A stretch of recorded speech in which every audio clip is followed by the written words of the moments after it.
Everyone, and welcome to the round one playoff review of the 2024-2025 playoffs. This will be round one review, like I said, and round two preview. Some consolation business thrown in there. Joel Gibson, how we doing today? We're doing pretty well. We're taking care of business over here. I don't know about over there.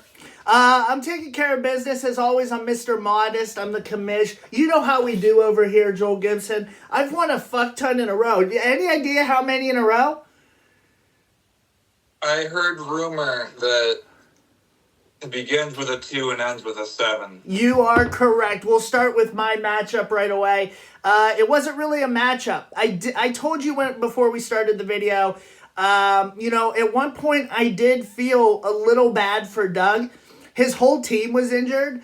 And once he just decided that he was not going to play ball at all, I knew it was over, and I felt better. I was like, I can save money. I can, stack up my roster how I wanted, especially going into this next matchup. Thank you to Doug.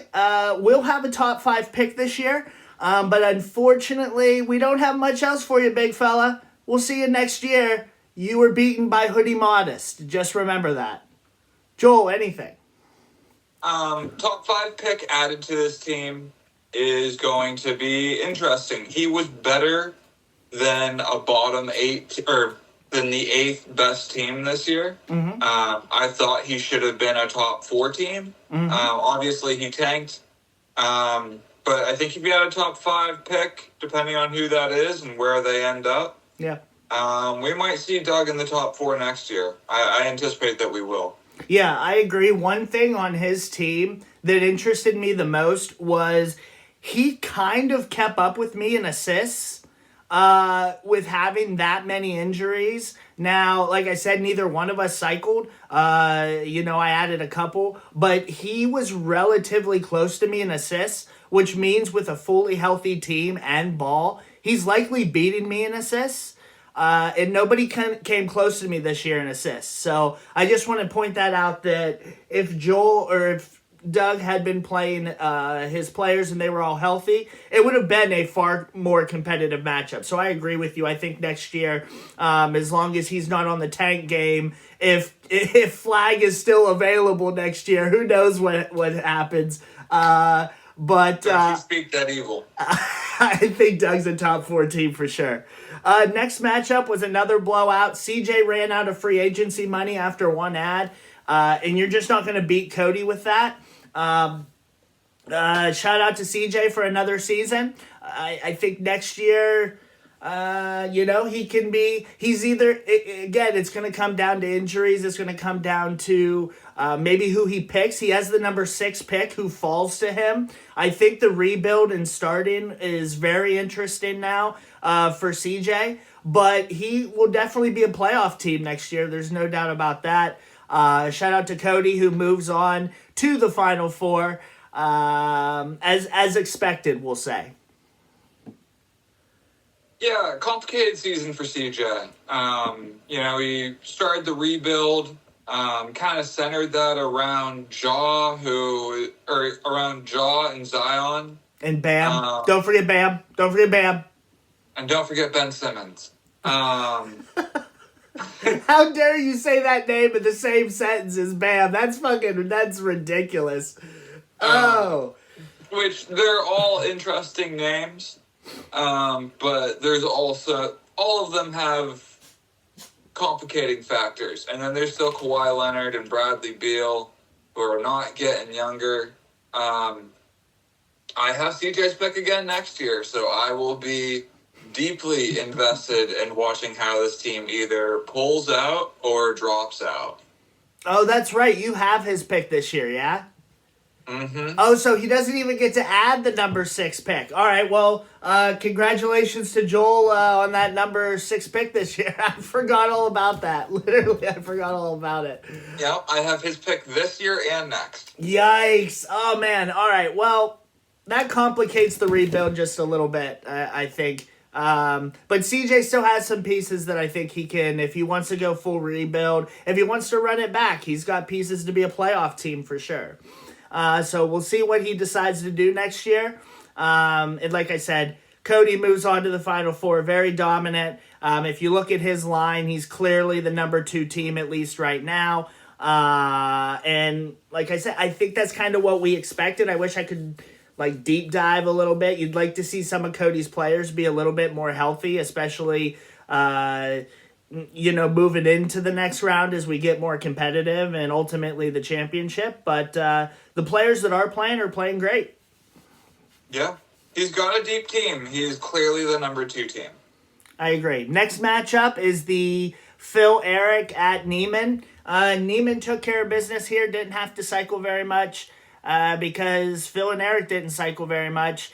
There was a point where Phil and Eric didn't play Luka. I think it was his debut, which, in the playoffs, I'm always going to call it out if you're not setting your lineups. Come on. You know what I mean? There's 2 of you. There's 2 of you at the end of the day. Even if you're going to lose, if you're in the playoffs, set your lineups. I'd be harder on Doug, but I think I know why he didn't activate Ball. He's trying to keep all those players. He was also, getting bitch slapped from day one. But it was Doug too not playing Ball, and I called it out in that matchup. So I'm not gonna take it easy on Phil and Eric. If I'm being honest, especially in a 3-6 matchup, you should be at least cycling. You had a ton of cycle money to at least make things interesting or force Neiman to cycle. So just some gamesmanship is what I want to stress in this lineup. Super scary news for Neiman on Embiid today, that they're going to look at maybe some second opinions and options about the knee. And who knows, maybe that leads to surgery early. That's something that Neiman does not want at all. So just something to keep an eye on. We thank Phil and Eric. We thank CJ and we thank Doug, for their participation this year. I should have said that as well at the end of every matchup because we're not going to talk about them anymore. They're losers. Joel, anything from you? Yeah. I'm really hoping that Eric and Phil, a full season together, that they take this team in a direction. Yeah. Yeah. That's all I'm not going to reiterate everything that you said because I feel the exact same. But the only point I would make is I hope they take this team one direction or another because they have some really good pieces that are both on the older side and on the younger side. So I'd just like to see them do more. Yeah, exactly. Stop wasting Luka's years. That's all I'll say with it. Just, you know what I mean? This is one of those players that's a top 5 dynasty player. There's no reason that this team shouldn't be more competitive. And you just need to figure it out. That's it. Last matchup was our only upset. Matt, the number 5 team, getting it done against Adam. And you want to know why he got it done against Adam? Because Adam didn't cycle. That's why. Surprise, surprise. What are we doing here? I don't get it. Somebody needs to explain it to me. Because if you're just going to fight to make it into the playoffs, Adam paid $10 to be in this league. You paid money this year to be in the league. And then you get into the playoffs and it's not even a competitive fight. It blows me away. Yeah. I don't understand either. If you're in the playoffs, there's no reason to not go for it. At this point,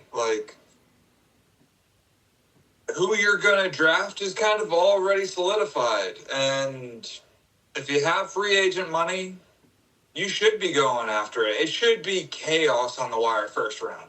Yeah, and it was so boring. I had the most ads first round this year, I guess we can say. And that should not happen at all in any circumstance, especially with how close, or I guess how far away Doug and I were. It was such a blowout that I was just adding to kind of line up my team for next round. If anything, you should be on the wire like these players to make it harder on the other players. You know what I mean? You might not win. You might, you know what I mean? Unless you legitimately have a top to bottom, 20-man roster, including 2 that are loaded on the IR, and you want to keep all 20 of those players. What you should be doing is making it harder on other people. You don't get to save free agent money. It's over. Like, just some effort. That's all I'm asking for next year. It's been a few years, and I feel like it's kind of the same people that I try to stress this for, and I try to be nice, and but I'm hoodie modest now. And I am going to be a lot harder on people. We need to start being competitive on the wire at the end of the day, especially first round in the playoffs. If you're in the consolation bracket, you don't give a shit, fine. I don't care. I really don't. If you've already lost, fine. I don't care. I really don't. But if you're still in it, at least give it some effort. You still might lose. I know everybody's got a lot of shit going on in their lives and stuff like that. I can understand that. But it takes 5 minutes to set some ads. Seriously, 5 minutes a day to set your lineups. Maybe 10 if you have to set a couple ads. That's all I'm asking for. And for being in this league, how much effort that a lot of us put into it, asking you for 10 minutes a day, I don't think is a stretch. Hear, hear. All right. Congratulations to Matt. You've earned a one-way ticket to Buzzsawville, bro. Hoodie modest, baby. We'll get into the consolation just real quick. Kyle loses to Steven. Kyle, again, I think he ran out of free agency money pretty quickly. All that aside, Kyle's got way bigger problems to deal with than losing the consolation bracket, because the Wemby news, I would be shitting myself if I was trying to rebuild and my number one cornerstone piece, who was supposed to be the number one fantasy asset, if not this year, at least over the next 3 years, now has a blood clot issue. And we've seen, names like Bosch, Ingram, stuff like that. We've seen where Ingram, we think is coming back and playing well, but then Bosch was like career ending. So Bosch was a little bit more lung oriented, so I totally get that. But the clotting issue, just because it was in Wemby's shoulder this time, doesn't mean that it's not going to be somewhere else next time. You know what I mean? So I would be extremely worried if I was Kyle. He's got a lot of good young rookies, and it's just, man, it sucks. It really sucks. Kyle has guaranteed the number 2 pick from losing here, and he also has guaranteed the number 3 pick unless Steven beats Joel in the championship, which we'll see when we get there on our predictions. But with that being said, Steven fighting for Cody really hard. Took care of Kyle here. Next matchup is Joel versus Jake. Joel, you won. Congratulations. It's all falling into place for you. I did want to shout out, some of your stat lines were getting up there pretty close to the top teams. I was seeing your name up there as I was going through top lines and stuff. So I did want to say, maybe a Cooper Flag or, someone else could be a game changer. We're gonna see. You might find yourself in the top half next year already after 1 year of rebuilding. And the last time that happened, I did it after 1 year of rebuilding, and I won the championship the very next year. So keep that in mind. Yeah, I mean, if you want to speak that into existence for me, big guy, that sounds pretty all right. Jake's team just has had a year from hell. We all knew that I was going to take this first round. Yeah. The next round against Steven is a little more interesting. Mm-hmm. Steven has had some injury issues, but I did not really cycle. I spent big on Bull, really hoping that this was going to be the Bull breakout. Looks like it might not be. Yeah, we'll see how it goes. As soon as Bull started becoming relevant and people started talking about him, I immediately dropped Big Dick Nick. I was like, oh, damn it. Now, nobody's getting minutes down there. They sat Tyus Jones, man. Like, no, I don't know who's getting minutes in Phoenix right now. Kevin Durant and Devin Booker. That's about it. That's about it. Bradley Beal is still getting minutes and taking minutes, so just keep that in mind. But like I said, let's get right into next week. the consolation championship, the capture the flag champion, we believe is going to be Joel at Steven. This will be the last time that the consolation bracket. Now, this is the same situation as last week. I will go into work and I will add that matchup. So tomorrow around 8 or 9 a.m., you guys should be able to see your matchup. So if I forget, which I won't, just remind me. But yeah, this will be the championship between Joel and Steven for the number one pick. Steven fighting for Cody. Fighting really hard for Cody after the only trade that Steven made was with Cody this year. Yeah, I'm going to pick Joel. I'm going to pick Joel as well. No one will be watching this closer than me and Cody. And that's no shade at Steven, but he just doesn't have his own pick. So I don't see him going after this. I will go after this. Yeah, This is what it's all been about. I am rooting for Joel, and at the same time, hoping that Cooper Flag, I don't know, because it's funny either way. One way is like, you did this, it makes sense, here we go. The funniest thing would be, you probably could have been a top 4 team if you didn't tank. You tanked, and then you didn't get Cooper Flag anyway after all that. But hey, the number 2 and number 3 this year are no slouches either. So I don't think that really you have anything to lose in this situation, because you will have either the 1 or the 3 pick no matter what happens. So you'll just get into that top tier. I think you have a lot to gain if you win. And you better call Mama Flag and tell her to have her little boy move up, or hope that Duke wins the national championship this year. Both of those things. Both. I would do both. All right. Yeah, playoffs round 2. Only 4 teams left. Final 4. We've got the first matchup. Matt, number 5 team, lowest seed, against Hoodie Modest. And Joel, not only does he have to play Hoodie Modest, he has to play Buzzsaw. He has to play somebody that's won 27 in a row. He has to play somebody that has money to spend on the wire. And he has to play somebody that has knocked him out in 3 straight playoffs, Joel Gibson. Going for number 4 championship. Going to beat Matt 4 years in a row in the playoffs. We love it. Hoodie Modest, getting it done. If it gets hot in the kitchen, are you willing to drop Jalen Smith? Yes. All right. I think that you're going to beat him then. I've been sitting... It's so funny because I've just been sitting...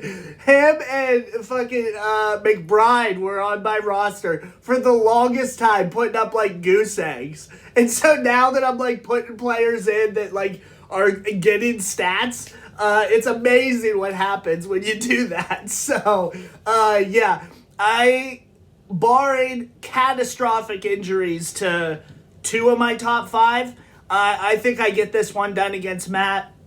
He can have 3s and turnovers, just like I told him in our group text message.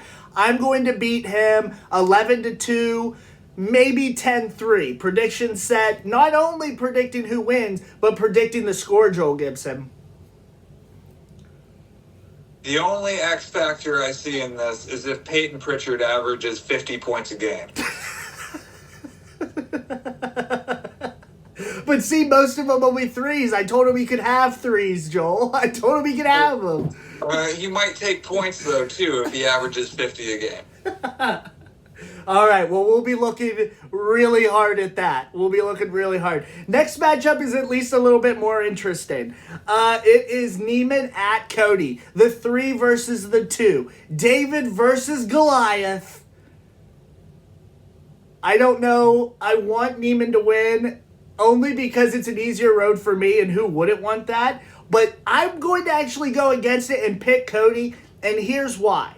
I don't want the asterisks, Joel Gibson. I don't want everybody to talk about, oh, you never played Cody. You didn't have the complete most dominant season. Even though I led in almost every single category, season long. I have won the most categories. The most anybody has taken from me is like 3 categories. I have had the most dominant season, bar none. But the only team that I haven't beat is Cody. And how sweet would it be to beat that team over 2 weeks? I want Neiman to win because it would be interesting and I like it. I think Cody will win, and I think I will silence all the questions on who had the most dominant season of all time in this league. Joel. I am also picking Cody. Neiman has a little bit more material to use in terms of cycle spots. Cody's a little bit more tied up. I don't think that he's willing to drop some of the players that might be droppable. Like, I think he wants to hold on to some players that might be drops.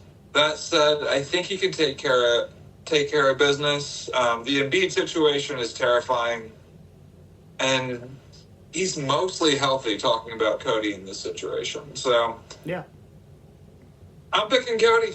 I said he's clearly the number 2 team earlier, and I don't see anything to make me change my mind here. Yeah. Another just slight note on Neiman. If he would win and I beat him for the championship, it'll be 3 of the last 4 years I knocked his ass out. And he was the one that I beat when I was the 8 seed to eventually go on and win that championship. So I have this little thing about constantly like beating the same teams over and over again in the playoffs. I'm just like that guy that you could never get by, you know, and it's fun to do that. But like I said, that was a good point on Cody. I did notice that too, that he's definitely a little bit more tied up, where if Neiman just wanted to clear out bottom third of his roster on the last day, if it's close enough, you know what I mean? It could happen. It could happen. If he does it strategically, maybe he can make the stats a little bit close enough that Cody makes decisions that he doesn't want to make. But yeah, the Embiid thing is crazy. All right. Well, if everybody could get their ballots in by the end of this week, I'd like when we do the mid-season recap, maybe we can do the award show because Joel is coming to Pittsburgh this weekend. How nice would it be to do the award show this weekend? You know, the mid matchup recap, all those things. So I would just appreciate. I should have put this at the very beginning of the video for people that don't hang around till the end, where all the important announcements happen. But please get your ballots in. Again, please. It's not. Add it 1 more minute out of the day. Like this season was the easiest season, in my opinion, to pick winners for this stuff.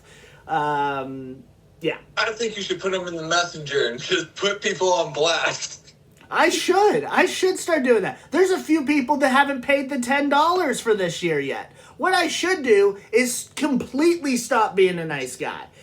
Just like hoodie modest, hoodie commissioner. Like, just fucking go off on people. But no, I'm trying to be nice. Just, you know, please just give some mutual respect. That's it. Let me know it's coming. Let me know, you know, with your ballots, whatever. Whatever has to happen can happen. Joel, anything else from you? If Neiman does beat Cody, right now that man has $102 in free agent budget money. Correct, yeah. He is one of the few teams that could outbid you. Yeah. Are you asking? Are you asking if I would be any more nervous if Neiman won with that? No, I'm just putting it out there. Oh, okay. That's all I got. I was just wondering. I'm more than willing to answer the question. Remember, I mean, sure. I didn't ask it, but go ahead. I would not be worried about Neiman if he was in the championship. All right. Well, take that disrespect, Neiman. Take it. Also take the disrespect that I sent you in the messenger, because I'll tell everybody else. I've been private messaging Neiman all week, bro. Getting him fired up. I told you, the lid has come off, buddy. All right, fellas. All right, we'll see you guys.